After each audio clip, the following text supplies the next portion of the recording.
Hey, hello, and welcome to the Weekenders. This is the show where we talk about the six biggest football games of the weekend.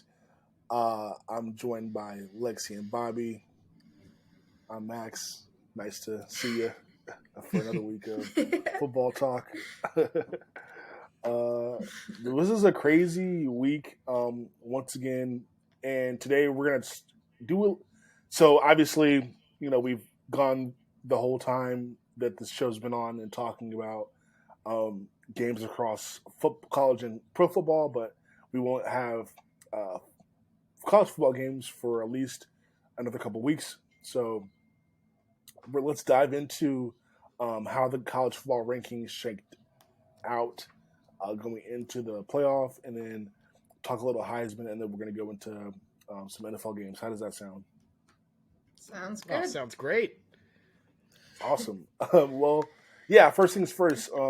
College football rankings for what is this year's college football playoff came out on Selection Sunday, and I don't really think anyone was necessarily surprised. Although, like for me, I was shocked at like how much people really like were trying to make the case for Alabama to be a top four team after TCU lost Oh the Big my 12. gosh. I don't understand like It's crazy. the like level of imagination you had to have to like The convince mental yourself that gymnastics were they, incredible. Oh my yes, God, yeah, yes, that's seriously. that's I, that's the I've never seen that's the term I something was so looking for. pathetic. I mean, Saban, Yeah, the fall from glory. yeah. What are you doing? I mean, I, I I mean, just they just wheeled him out there, tried their best, but woof. shout out to Saban for being a Embarrassing. good sport. I don't even blame him for going out and defending his team. I understand it, and I think like he did sort of make the point that I think is fair in that okay, yeah, if they were to play, a TCU or a whatever Ohio State maybe like they'd probably be favored, maybe even over Michigan, but like I don't know. I think like I'm not mad at Saban, but all the other people that were like trying to convince themselves that like Alabama deserves a spot is like was like crazy to me. But yeah, the committee kind of squashed all the drama by putting in the four teams that people expected them to after USC lost in the Pac-12 championship, and that was Georgia 1, Michigan 2, TCU 3, and Ohio State at 4. Um, so how do you guys how do you guys feel about? Let me ask you this: knowing what we know, like look back on the whole season, regular season, championship weekend, everything. Do you feel like they picked the four best teams this season? Do you I think they think they got it picked right? the. I think they picked the four correct teams. They got it exactly right, exactly in the correct order. Ohio State was the answer at four there. No FCC team really came out and with a one-loss performance, didn't win their championship. Obviously, USC laid an egg, so they didn't deserve it.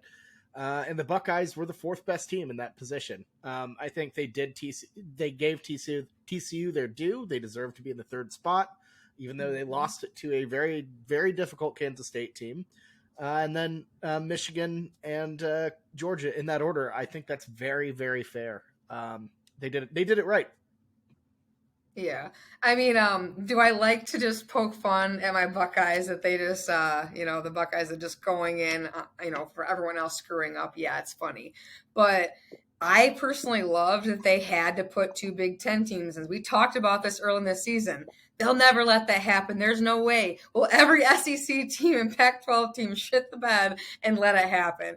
And as much as I don't want to give Ryan Day and Ohio State that second chance because I really don't think they deserve it, but everyone else just sucked. So that's just how it fell. That's how the chips fell. They got lucky. They need to capitalize on the greatest luck ever, but I think it's glorious that there are two Big Ten teams in the playoffs because they never expected it, especially now when it was still four.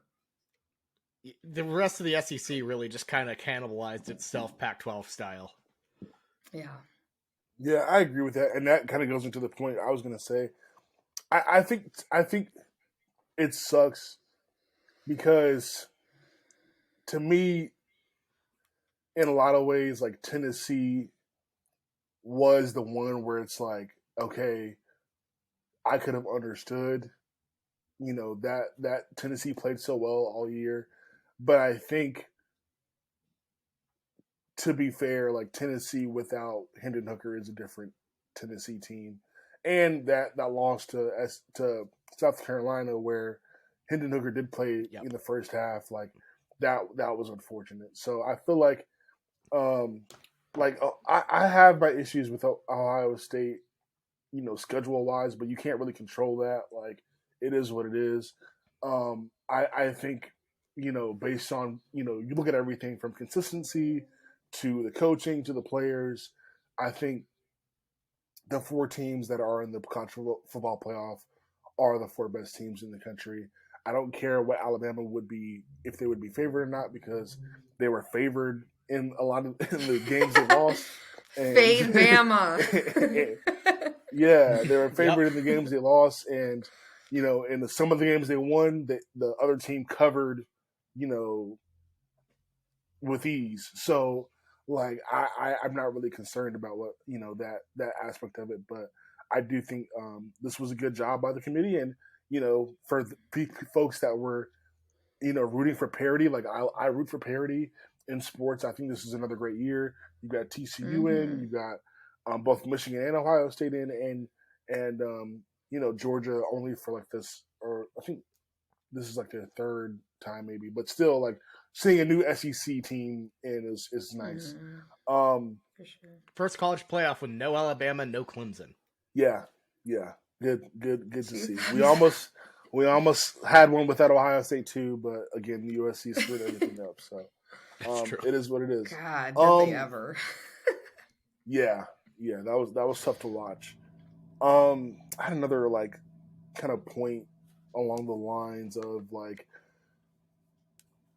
the matchups. I think are going to be interesting. We're going to obviously have a show where we do go more in depth, but like just in general, like how are you guys feeling about how the matchups are going to go? Let's start with Ohio State and Georgia in Atlanta, which sucks for Ohio State, but their fans travel, but that still kind of sucks.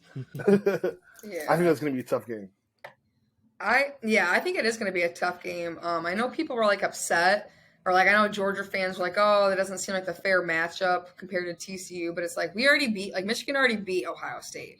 If you want to be good, beat them too, and then get to the national championship. So I love the matchup. I think it's going to be a test for both. It's really going to hurt to not have Jax, for the wide receiver that he's just going to the NFL and sitting out. So that's a huge blow for them, but. I think they're still going to give Georgia a run for the money. I don't see them being blown out at all. I just think we had their number, like Michigan had their number, so it's kind of like that was just the deal. But I think it's going to be a good game. I'm really excited for it. Yeah, I think it's a great matchup. Ohio State does have a lot of firepower, as we've seen all season. They score in droves, and they have the stars to match up with a team like Georgia, who is just insanely on a different level physically. Here's the thing, though. We've seen Ohio State completely fold whenever games get physical. Whenever they're pushed, whenever it's tight, they don't know how to really play in it and separate when they're playing a team that's equal to them, because they go the entire season beating up on the Purdue's and the Illinois of the world, and then they don't know what happens when they get a Michigan. Michigan, if Georgia wants a blueprint to win this game, they have it with that Michigan game right there. Out physical them, just completely put the pressure on Ryan Day and the Buckeyes, and I personally think they're going to fold. I think Georgia is the better team here, but it is interesting. And for me, Ryan Day, step up. If you want to prove that you are a big time coach, that you can lead the Buckeyes and have them win in big time moments, this is your shot. Good luck. Yeah, Bobby, that's a great point. I think the blueprint. I disagree with you though. I think the blueprint for Georgia beating Ohio State is their game against Tennessee earlier this year. I think Tennessee and Ohio State are very similar. I think like like Tennessee's Hendon Hooker, CJ Stroud is not mobile, or he has mobility, but he doesn't really use it. He's more of a pocket quarterback. So I think if as long as unless CJ Stroud decides that day he's going to run around, like I think that I could see the game going a lot like the Tennessee game where you're just in his lap all day, and that's going to be a surprisingly low scoring game because Ohio State just can't move the ball because Georgia's just too physical, like you mentioned. So I think they could take notes from Michigan 100%, but also take notes from what they did against Tennessee, and Georgia is gonna. I agree that Georgia's gonna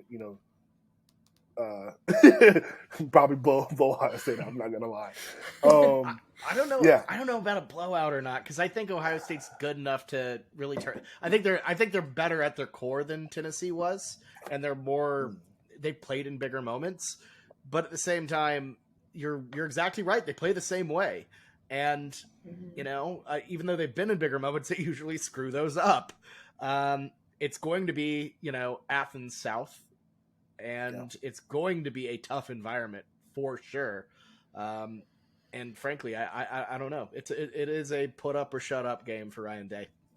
Yeah.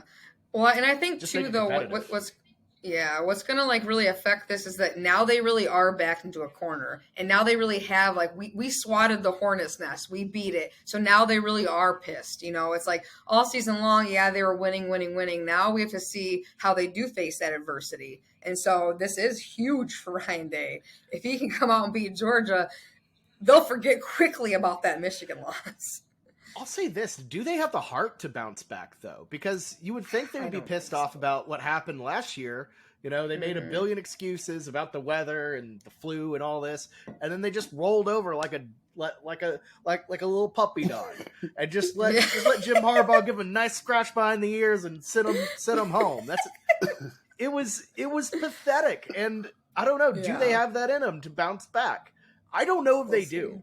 So I'm excited to see how it shakes out, though. I mean, I'm not campaigning for him by any means. Okay. Oh, for sure, sure. I totally get it. Well, let's move on to the dog references. Are so funny because Well, let's move on to TCU and Michigan real quick though. Like, that game I think is probably going to be the funner of the two. To be honest, I am interested to see like the matchup. Both of these teams have great running games. Both of these teams have quarterbacks who have shown an ability to, keep things, in control and make the plays when they need to. Sonny Dykes, credit to him, has done a great job, but I think Jim Harbaugh is probably the better coach. So what are you guys looking forward to for that game? Right. So I think I think this will be a closer game than a lot of, I think Vegas really kind of has indicated, and the lines have actually affected that if you look at things. So I think TCU is, when they're on their game, one of the most explosive teams in college football. But to me, what they also are is damn resilient. They, it is very hard to put them away. They find a way to, to weather the hits, get around, figure it out. That being said, Michigan, they're not Kansas State. They're not some of the teams they've played so far. They're not Texas. They played, don't get me wrong, they played good teams. Michigan's a different level. They've been on this stage before. And, the motivation's through the roof. Jim Harbaugh will have these guys ready. They know what it's like to be in the playoff. And, it's going to be a really tricky game. But I will say this, do they have the firepower to put this game away for good and let Duggan not claw their way back? That's going to be the biggest thing. And keep in mind, I will say this, TCU hasn't had a rest since week 3 was their bye. That was their bye week. So this is a Frog team that is going to benefit from some very solid rest.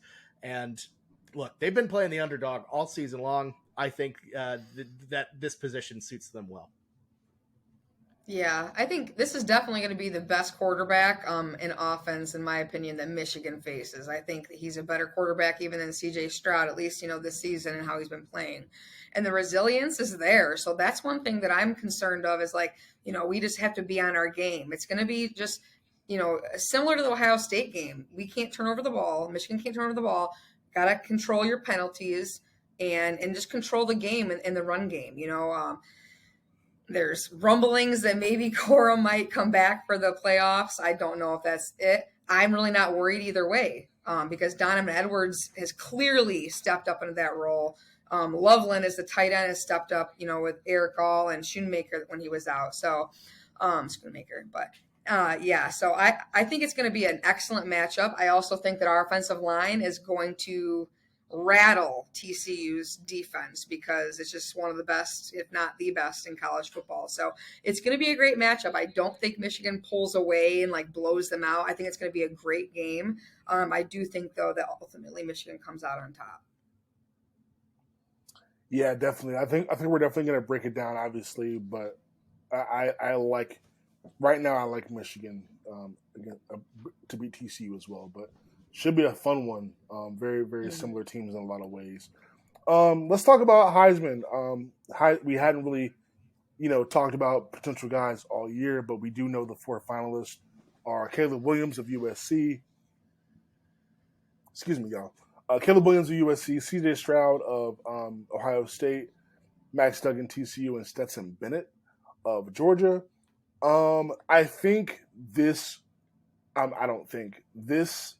When the finalists were named, there was definitely a lot of controversy about these four. I think people were not knowing what to expect um, for the Heisman in the first place because this was just a crazy year for it. You had two candidates that missed.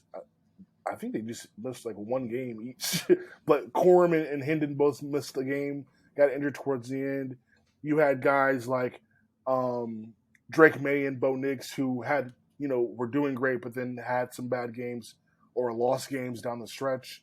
Um, and then you had other guys that were sort of in the conversation, but you didn't really know like who was going to stand out. So I think the biggest issue that at least I saw people talk about was one Stetson Bennett being a finalist, but also like even if people weren't saying like why is Stetson Bennett a finalist or whatever, you either saw people questioning that or you saw people sort of advocating for Hendon Hooker or Blake Corum or whatever. So um, I present that to ask, do you guys think the voting process should be changed, or anything about the process should be changed?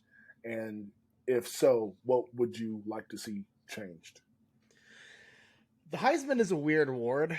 Um, it is, and it makes sense because college football is an inherently really weird sport. So I think it kind of works. Um, I mean, overall, like a lot of the voters are, they give a lot to a lot of media. Like you have random radio guys voting. You have every single person who has won the Heisman voting, and it's not. It's tricky because it's not really. I don't think it's a very unserious award, and because of that, I mean, yeah, we're trying to make it better. Then yeah, it's just kind of hard to put the cat back in the box there with how weird and wild it is already. It's kind of hard to trim it back. Um, so I don't know if you changed the voting too much. I think Corum, honestly, I think Corum did deserve it. I think him obviously missing a couple games hurt, as did Hendon Hooker. But ultimately, this was a year where there was really one guy leading the way, and then he really stunk it up in his last game.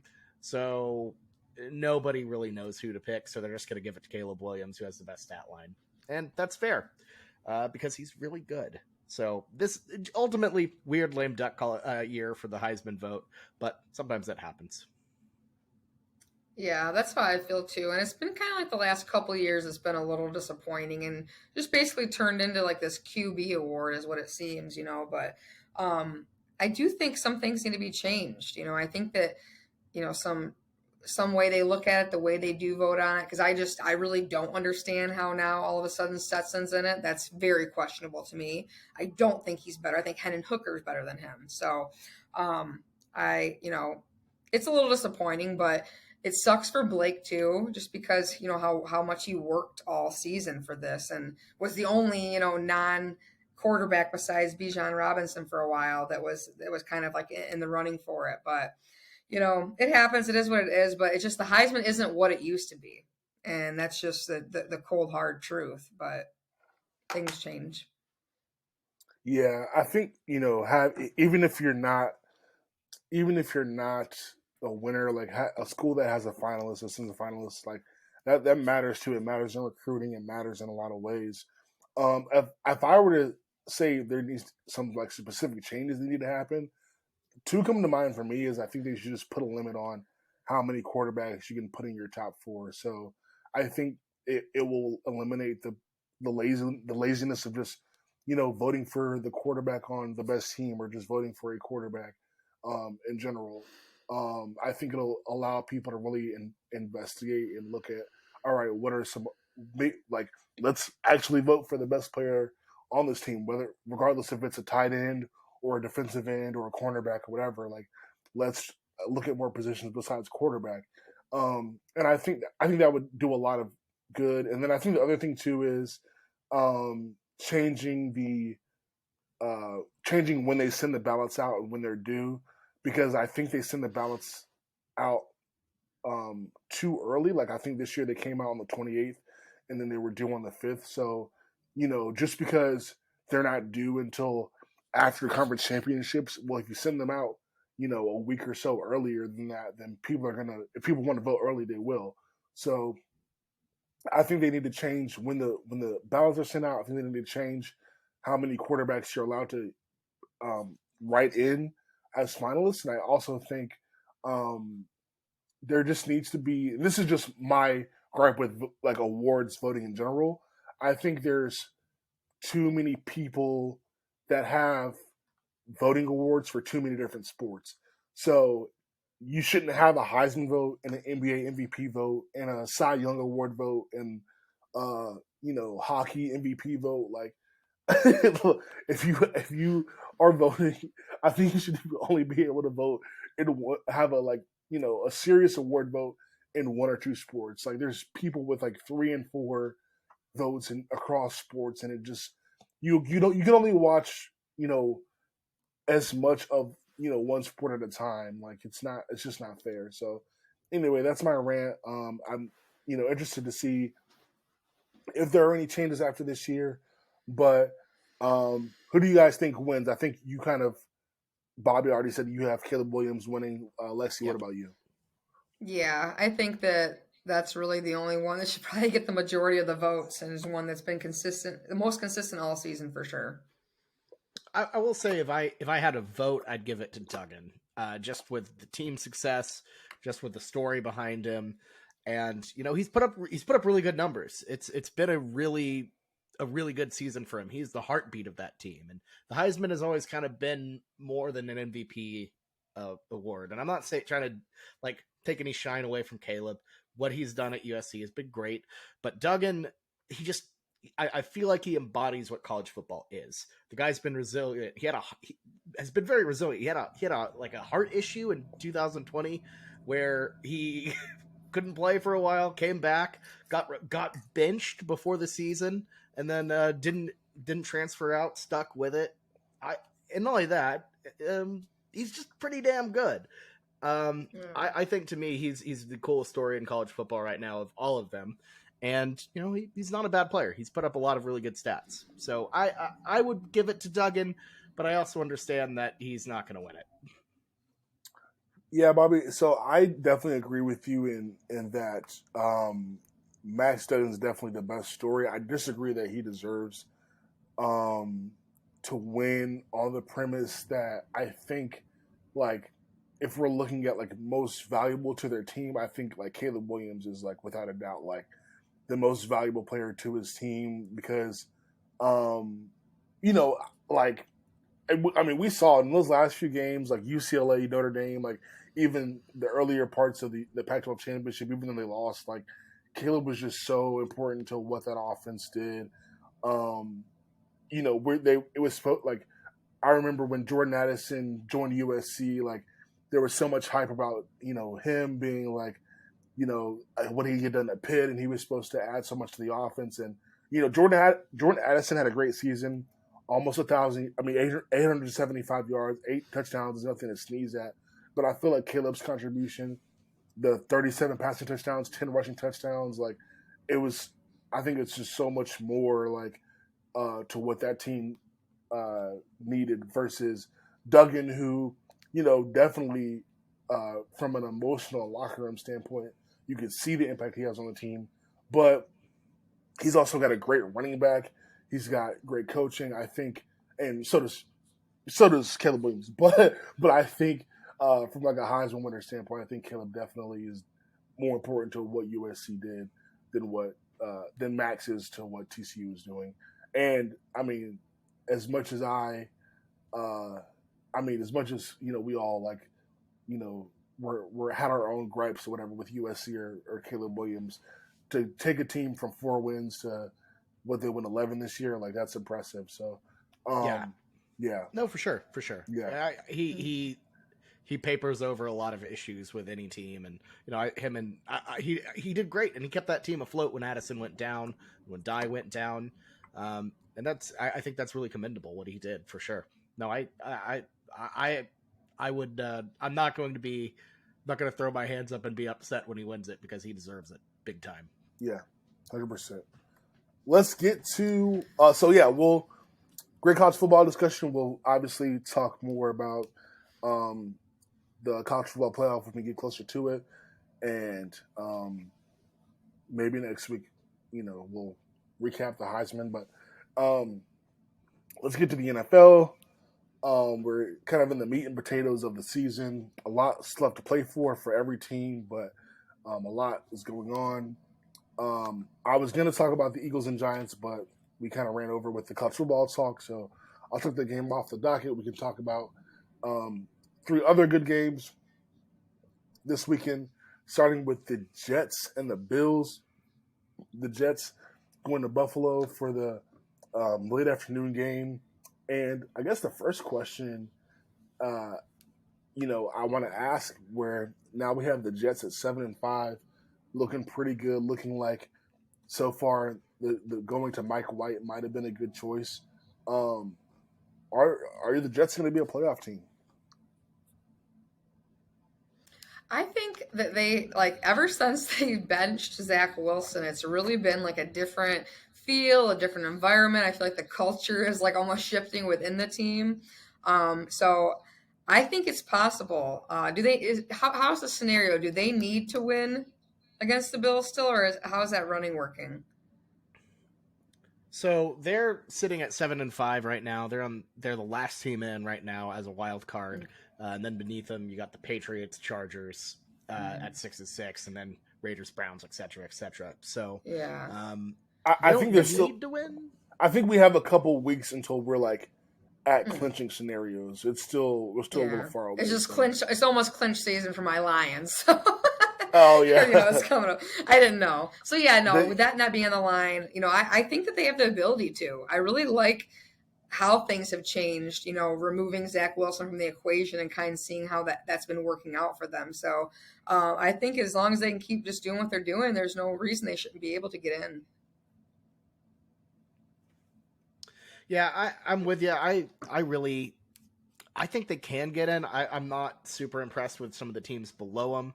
I mean, potentially maybe the Browns go on a run with Deshaun Watson, but we'll see. They have a head start on them, and the Jets are legit good. They're not just like kind of the weird, fun, sneaky team anymore. They're a darn good football team. Mm-hmm. Yeah, the Jets are tough. I mean, they play really good defense. I think that's something that is a sign that Robert Saleh was a good hire for them, because I mean that was his side of the ball, and San Francisco was defense, and he's come in and improved that unit right away. The Jets have had a lot of injuries though, and so I think at some point that has to catch up with them. But right now, I think especially if Mike White is consistent, throughout the rest of the year and can just get them wins, I don't see why the Jets don't make the playoffs. I think they have a really good shot, especially with that defense. Um, so this was gonna be a better question if we had been able to talk about the Giants Eagles game, but I'll still ask it anyway. Who's the better team in New York City, the Jets or the Giants? This one's for Larry. Yeah. Sorry, Lurk. I'm saying the Jets right now, which is not what I would have said 3 weeks ago. But it's just been kind of a downhill fall for the Giants, and the Jets are just kind of proving otherwise. So, yeah, since the adjustment the Jets have made, I'm going with the Jets as well. They're trending upwards, Giants trending downwards. But there's nothing wrong with the Giants. They're okay. They're just I think kind of outkicked their coverage to start the season. But that just happens sometimes. Yeah, the Giants sort of like started off really nicely and have sort of just teetered down. They haven't won a game since in almost a month. So the Giants are sort of crashing down to earth. The Jets, I feel like, that could also. I mean, there's a chance neither team makes the playoffs still, but like, I like the Jets a little bit more. I think they have a better sense of direction. I think that the Zach Wilson move was a very bold move by them, and a lot of teams would have just tried to make Zach Wilson work because he's the number 2 pick or whatever. But I think the decision to bench him shows like how committed that front office and coaching staff is to getting this team to the playoffs and making sure that everyone is on the same page about the standards and everything like that. So I like that a little bit better. I think, watch out though, this may not happen because, apparently, we don't know OBJ's health situation and it's getting messier by the day, but like OBJ to the Giants might help, but that might be a long shot at the same time. So, yeah, I'm giving the Jets the edge here. And then my next question: the Jets are only 2 games back of the Bills. Obviously, if they win this game in Buffalo, it'll be huge. They've already beaten Buffalo this year, I believe. Correct me if I'm wrong, but the Dolphins are 1 game back of the Bills as well. So, who do you guys think is going to win the AFC East? Ooh, it kind of looks like Miami's down, like just spiraling down a little bit, maybe a little bit back down to earth. I mean, don't get me wrong, they're a good team, but that display in San Francisco was disheartening to say the least. So I think Buffalo, pretty rough start here and there, tripped up here and there, but I think they're going to solidify their lead on the AFC and lock down that number 1 seed. yeah, I feel the same. Jets did beat the Bills earlier this year, by the way. Sorry. This is true. Yeah. This is true. Yeah, I think that the Bills are going to come out on top here. They're just too good of a squad not to, and I'm still saying that they're going to be probably going the farthest out of a lot of teams in that entire conference. So, yeah, going to say that they're going to make it. Awesome. Well, yeah, wait. Say it again. The last part. Oh no, sorry, I was looking at my phone. I got an email. No, I was saying that Bills are going to come out on top and they'll win. Oh, the win the AFC is okay. Sorry. Yeah. I think the Bills are still the better all around team. The Dolphins are sneaky good. I would say like these later games, like the Jets have to go to the Dolphins last week of the season. That might have some implications. The Bills, I think, are probably just gonna be talented enough to take care of business and win the division. But it's a close race right now, and this game obviously is gonna have a lot of say in who wins the division. Now the Bills are favored by 9.5, with the over under at 43.5. The Jets are 9-3 versus the spread this year. Playing good defense. Both teams, even at 17th in the league in turnover differential at 0. So should be a pretty nice game, pretty defensive game in Buffalo. So looking forward to that. I should have looked up the temps for that game. I'm very curious now how cold it's going to be. My guess is very. Yeah. Freezing. Let's go there. All right. Well, let's move from Buffalo to the Bay. The Buccaneers put up a winning but very discouraging performance against the Saints and Andy Dalton. And now they have to go play the best defense in the NFL and the 49ers. The Bucs trying to stay on top of the NFC South, which isn't hard, but they're making it look hard. And they're 6-6, and they're going to play against Brock Purdy and the 49ers. So here's my question.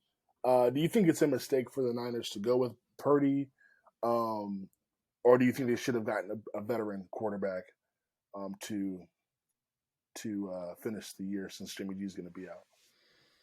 Bobby, you know all about Purdy in the Big 12. Oh, yeah, I was going to say you go first. Yeah, Purdy is he's just very okay, usually. But I will say it was a very inspired effort last week. So Purdy, for me, he has his moments where he is incredible. And then he just kind of reverts back to just kind of a normal guy sometimes. I was impressed. I will say that. But my thing is, who else is out there?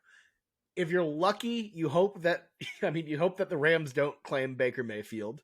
And then you go with Baker Mayfield, but then it's just Baker Mayfield. And unfortunately, Maxwell, as you know, he's not been very good this year. So I'm not quite sure if that was the move. At least Purdy's been in your system. He knows everything, and he's, he has the chemistry. It's built in. I think sticking with Purdy was the right move. Even though he isn't the most sensational at times. Look, he's going to go back down to earth. Not every week is going to be like last week. You just hope he can hold you out until maybe Jimmy G gets healthy. As we saw, it wasn't Liz Frank, which would have been really bad. That's what Chet Holmgren has. So I know how seeing that word just gives me the jitters now. But hopefully Jimmy G can come back. I think he's good enough to hold you over till then. Yeah, I feel the same. I mean, I don't think it's like a big mistake. I don't think bringing a veteran, well, especially ones that were out there, is necessarily the better choice for this team. And depending on when Jimmy G can come back, and then it's like, okay, well, you're taking a veteran back off again. I don't know. I like it. We'll see what happens. And like you said last week, it was a really good game. So we'll see what happens. But I think it's an okay move. I mean, time will tell. Yeah, time will absolutely tell. I think they wouldn't do this if they didn't believe in him. But I also think, like, what do we know about Kyle Shanahan? Like, he's been willing to work with Nick Mullins, with all kinds of backup quarterbacks, has been able to put them in positions to win. So, for me, like, here's where I'm skeptical, though. Because, all right, cool, I'm okay with it if you think it works. He's in your locker room. He's on the field. You see him practice. Like, great. I don't know more than the head coaches. I don't pretend to know more than head coaches. Like, if you watch him and think he's better, cool. But I don't know if that's the guy you want to attach the Super Bowl roster. Is this the guy you want leading that team in the playoffs? Is he a rookie or is he second year? Rookie. He's a rookie. That's already a problem. And, he's what he is. He's drafted, where it was. Not saying that he was drafted. Great. He was the last draft pick. Yeah. He was Mr. Irrelevant. So it's like, not saying that late picks can't be great, but I think you're stretching it a bit here in the playoffs.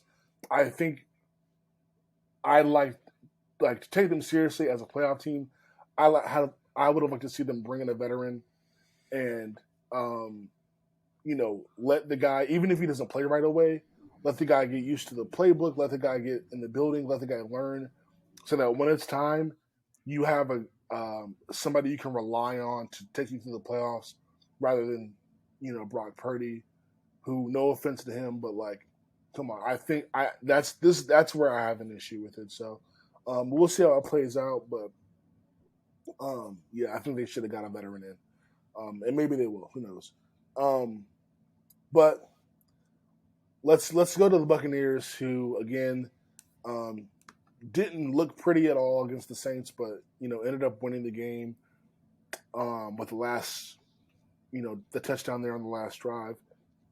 I mean, it kind of seems like you watch them and you're like, okay, if they can keep games close, Tom Brady seems to still be able to win those last drive, win those games on the final drive. Like, I mean, that's a great quality to have if you're a team, but you can't necessarily rely on every game being that close. So, kind of knowing both of those things to be true, how far do you feel like the Buccaneers are going to be able to go this season, assuming they even win the division? Yeah, I can never count out Tom Brady, especially if he can get to the playoffs. So if they can get to the playoffs, all bets are off, and I don't know what can happen. So right now, I just feel like the capability is there. So the ceiling would be to at least probably get to the conference championship game. But I just don't know if there's enough, and there has been consistently enough this season that Tom Brady can continue to keep pulling it out. So I don't try to knock him down and discount it, but I do think that would be the ceiling for them. I think their ceiling is win the division and upset the Cowboys in a hilarious manner, and then immediately get bounced. I'm just seeing it right now. Like that is exactly what's going to happen, and it's going to be really, awesome. really funny. Yeah. I actually would trust the Buccaneers to beat the Cowboys, but yeah, I think the Buccaneers are, depending on who the opponent is, I think the Buccaneers are capable of winning one playoff game. They get whoever the wild card is, they win the game, and I think after that, that's it. Um, this team is so limited. I think the coaching drop off between Arians and Todd Bowles is painfully obvious. I think Brady's tired. I think the team is just hanging on by a thread. So you're looking at either a first round upset or, again, a one and done situation. So not a very high ceiling for the Buccaneers. I don't really love the ceiling of any team in the NFC. Even the Eagles, I feel like I need you to show me. Like, you're having a great regular season. We've seen a lot of teams win 14, 15 games in the regular season and then, lose the first, playoff game they play. Like, I need you to show me that you can, win, playoff games before I believe in the Eagles. So not really in love with any team in the NFC this year, but yeah, definitely, but the Buccaneers with Brady are going to be able to scratch and claw their way, to one win in the playoffs. I think that's probably their ceiling.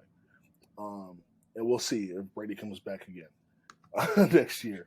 All right, so for this game, dang, I keep forgetting to do like winners for every game we talk about. Let's go back. Jets Bills. Who do you guys got? I'm picking the Bills. Yeah, I got Buffalo straight up. Yeah, Buffalo straight up. Jets to cover the spread. 9.5 is too much. Okay, great. Lexi agrees. All right, for this game, the Niners are favored by 3. Over under is 37. I love that over under. But yeah, I think I have the Buccaneers actually winning this game and upsetting the Niners. I just think the Tom Brady's not losing to Mr. Irrelevant. I'm sorry. It's not happening. Give me the Bucks. Yeah. Well, especially too, like Brady coming off of that win last week, he's like feeling that fire. He's feeling that energy that he's kind of been missing, and it's like when he's hungry, watch out. So yeah, Bucks by a million. No, I'm just kidding, but it's gonna be a Bucks for sure. Well, yeah, no, and I'll say this: it's a desperate Bucks team. Tom Brady possibly the last time he plays in his home in California, where he's from. Possibly his last game in San Fran. So he's going to put on a show, I think. And look, the quarterback matchup of Tom Brady versus Brock Purdy is the funniest thing ever. I love it. It'd be kind of cool to see Purdy pull it off. But no, I think Brady, in the circumstances, this is the time when you back Tom Brady. This is not a fade Brady moment. This is he lives for the theatrical. I wish we had like ESPN or at Fox Sports like resources where I could just like ask a question and then somebody in the back like give me an answer, because I really want to know the last time two starting like, well, if Brock Purdy was the last pick, he'd be 7th round, right? Because there's 7 rounds. So but yeah, I guess still 6th. When's the last time? 6th round.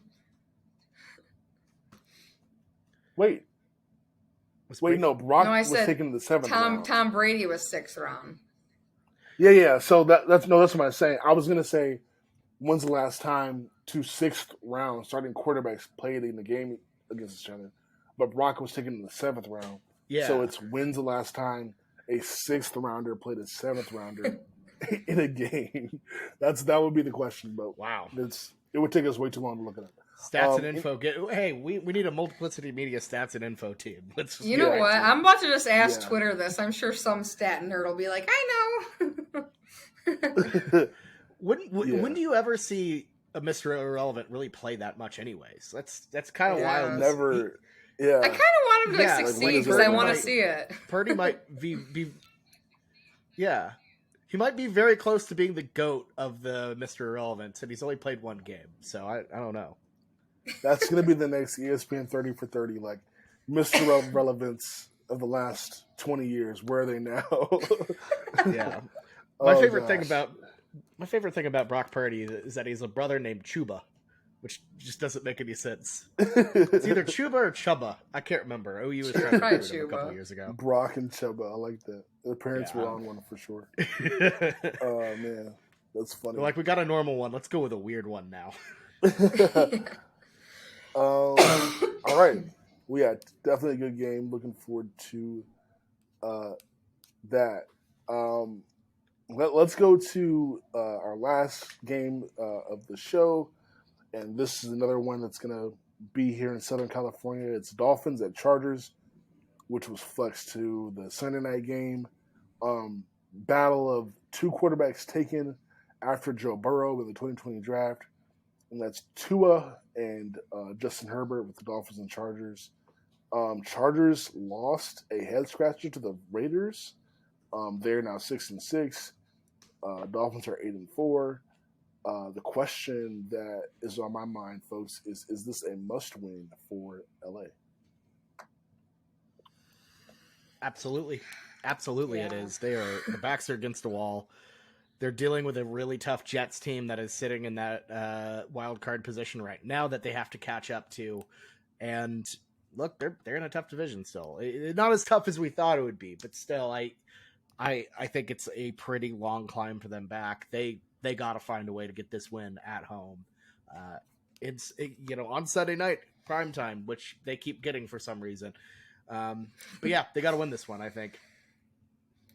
Yeah, they've been extremely underwhelming this year, considering kind of what we were all thinking they were going to be going in, and with Herbert kind of just really trying to bloom and blossom in this league. But this is definitely a must win, because they should not be 6-6, but they've just been so bad in big games. So they need to prove this here and make a run for the playoffs at this point, or else it's going to get ugly.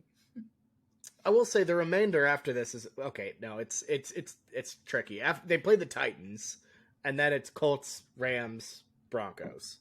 So, that's tough. If you can somehow split this one and the Titans one next week, then you look pretty all right. But yeah, Bobby's kind of going where I was going. I don't think this is a must-win because the schedule after this is pretty easy. But the Chargers, just also the Raiders. So I say that, and I'm like, all right, yeah, it would be nice if you could win this game because you have a problem beating teams you should beat. But even if they don't, I think the Titans at home, the Titans are sort of been on a slump.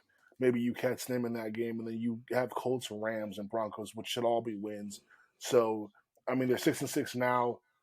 At worst, if you lose this game, I think the last 3 games of the season should all be wins. So you're looking at 9-8 as a worst case scenario. But you always want to be ahead of the 8 ball instead of behind it. So the AFC is competitive this year, and I think for them, I think it's definitely a must win. You got to take care of business here. If not here, definitely against the Titans. Yeah, and I will say the Jets do have a pretty tricky schedule. In addition to the Bills, they have the Lions, Jags, Seahawks, and then Dolphins. So not exactly a walk in the park. Sure. Gotta watch out for my Lions. We're coming. Shout out to DeAndre Swift and Amon-Ra St. Brown for doing their part on my fantasy team last weekend. George Pickens and a few others did not, so I lost. But thank you to those guys. If you watch the show, I appreciate your service. Last week. All right, yeah. And okay, here's another debate. I guess it's been a mini debate on my timeline. Justin Herbert, 21-23 as a starter. He gets a lot of hype, gets a lot of love. I love Justin Herbert. I think he's great. You've heard me talk about how I think the coaches that he's been played with are mid. The Chargers also are just the Chargers. They lose a lot of games they shouldn't lose. But Tua, obviously, having success this year under Mike McDaniel, even under Brian Flores, he didn't look great, but they were winning games. So with all we know about Tua, the way he's played, his injury history, everything like that, and then everything we know about Justin Herbert, the question, I guess the debate, going into this game is, who would you guys take higher in a 2020 redraft? I think Tua went 6, so we're at that pick. You have Tua and Herbert both on the board to choose from. Who you're taking with all the knowledge that you have now? I mean, Tua was 5th and Herbert was 6, right? They were like back to back. 5th. Sorry. Right? So you have the 5th. So pretend you have the 5th Yeah. pick, and you can pick Tua or Herbert. I mean, to be honest, in the long term and everything, right now I'd probably say Tua. Just because I like the way that the style he's playing. I do love Herbert, so it's like, okay, yes. I mean, I'd be blessed with either. Let's be honest. But I think that Tua is just showing me more promise for what can be done in the long run, and having a mobile quarterback and winning games. I guess that's really what it is. If I pick Tua, do I also get Jalen Waddle and Tyreek Hill? That's my question. That's a good point. I think both quarterbacks are very, very talented, and it's still tight. It was tight in 2020, and it's tight now. I personally would go Justin Herbert, just given what he's done with what he has. It's been a bit scrappy for him, but he's gotten some good runs, and you look at some of those drives that he went on last year, and you're like, this guy is an absolute star. If anything, he's honestly looked way better since leaving Oregon than that he did when he was with the Ducks. So I think Herbert's progression, while it has taken a dip this year, just overall with the Chargers and their injury issues, and et cetera, I'd go with Herbert for right now, but it's closer than I think it's pretty close. I completely agree with you, Bobby. If you asked me this earlier this year, I'd have been like Herbert by a country mile, like long shot, like Tua stinks. But I think Tua has closed the gap, and then credit to him. But I also think it cannot be stated enough that the difference between what Justin Herbert has had at coach and what Tua has had at coach is night and day. I know Brian Flores was fired, but I think it's a shame that Brian Flores, for whatever reason, didn't like Tua. Like, that's strange to me because Brian Flores won games. I think he's a good head coach. Obviously, one of the best of the Belichick tree, but for whatever reason, didn't think Tua was good enough. Mike McDaniel comes in, smart offensive mind, believes in Tua, and like you said, Bobby has the benefit of not only Tua but a Jalen Waddle and Tyreek Hill, and he's making magic happen over there because of him, but also the fact that he has put trust into it to go run that offense, and they're doing a great job. So I think when you have that compared to again what Justin Herbert has had at coach, I think I would love to see the situations reversed. But credit to the Dolphins for hiring the way they've hired, the way they've put players around Tua. I think Tua's the type of quarterback that needs support. Every quarterback does, but I think Tua needs more around him, and he has it. I think the coaching that he has now is great. So I think the Dolphins have shown. I think really it's not even about Tua or Herbert. I think it's just about like here's an example of how you build around a quarterback, and the Dolphins are just doing that way better than the Chargers have had. And unfortunately, Justin Herbert, while talented, can't necessarily overcome all the things that the Chargers lack. Even though the Chargers have a lot of talent, they have Keenan Allen and Austin Eckler and Joey or Nick, Joey Bosa, and all those guys on defense. So, yeah. So I don't know. I'm still taking Justin, but shout out to the Dolphins for making Tua look really good. And I also got to give a shout out though with Tua.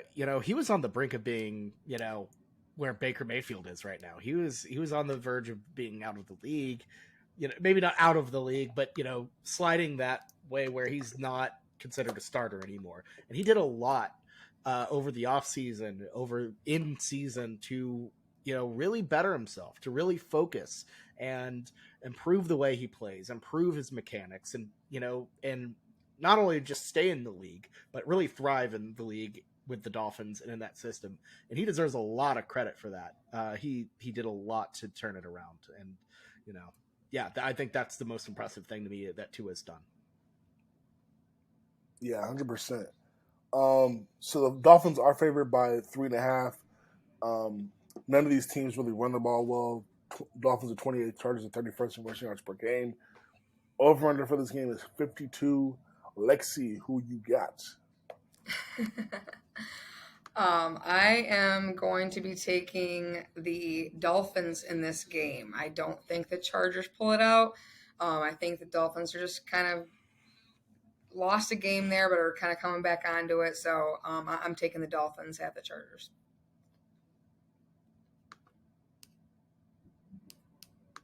Yeah, give me the. I'm with you. Give me the Dolphins at Hard Rock Stadium West, which it was.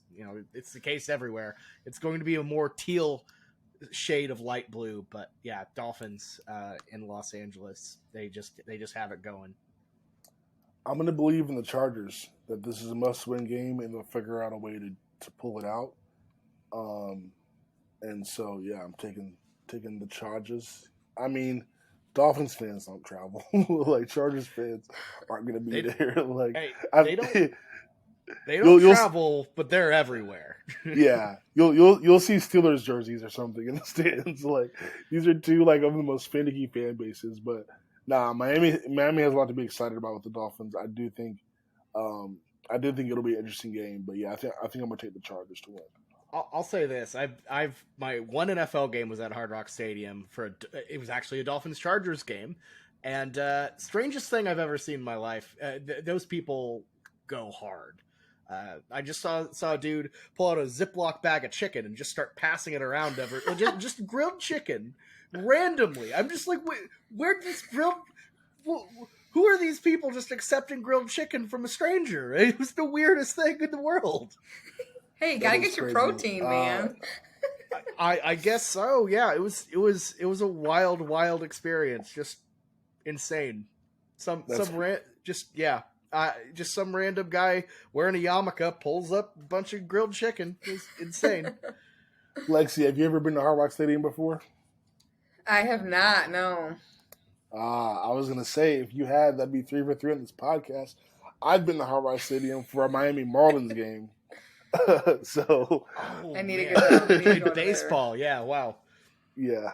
There is a baseball. There is a pro baseball in Miami. Yeah, I think they thankfully have moved it out, but they did. Yeah, I forgot about that. I've been way too many times. Every time I go, that like my team loses, except for that one because I didn't really care about the Dolphins or the Chargers. I was just in town.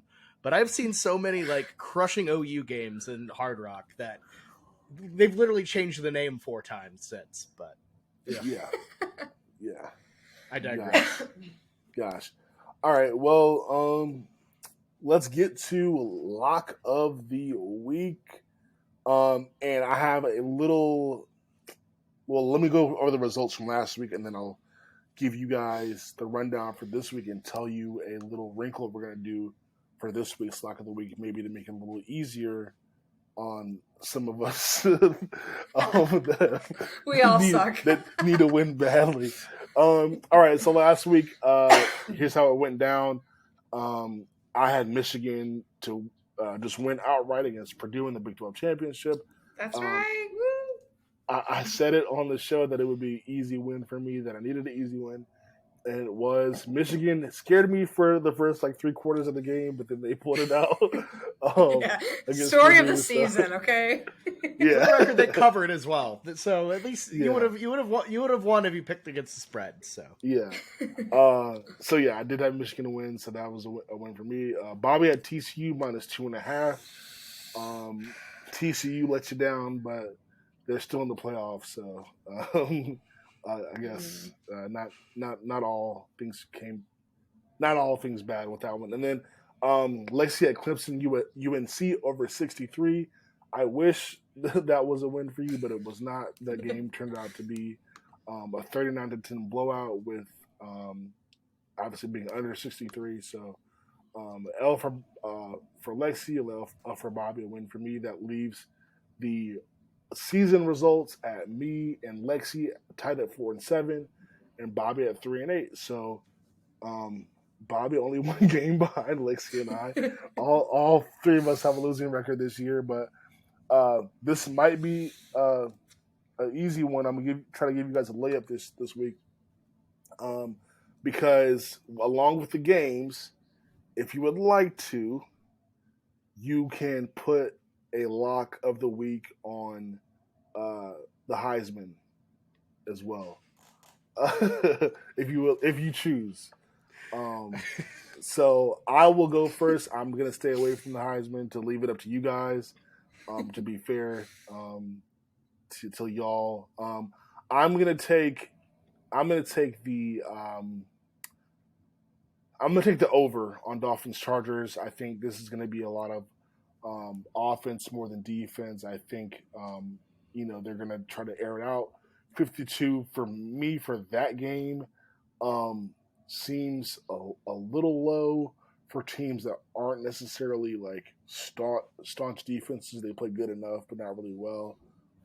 So I'm gonna go ahead and take the over on Dolphins Chargers for my lock of the week. That's what I was gonna do. Darn it. I was just going to say, too, because both of them kind of stink with their run game. It's going to be all air raid. So, for sure. I don't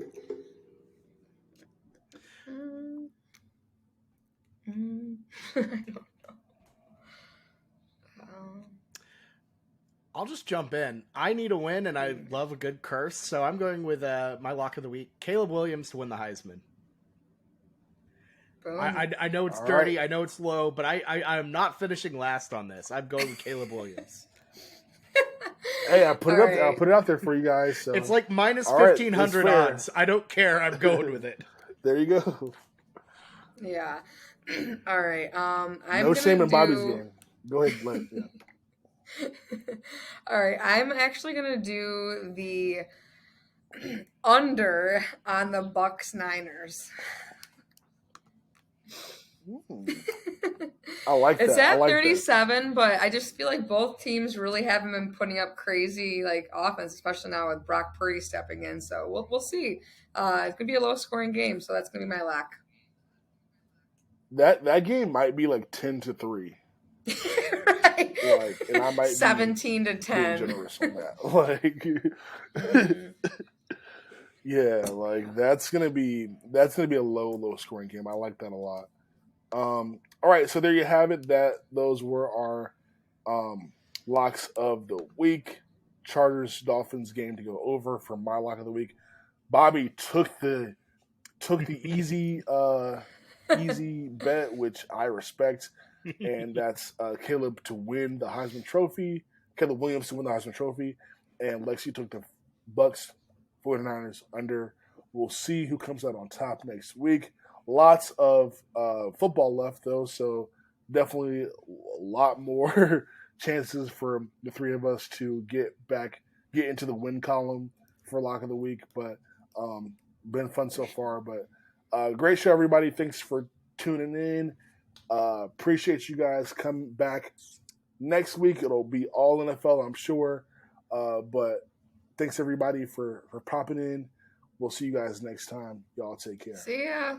See y'all. Bye.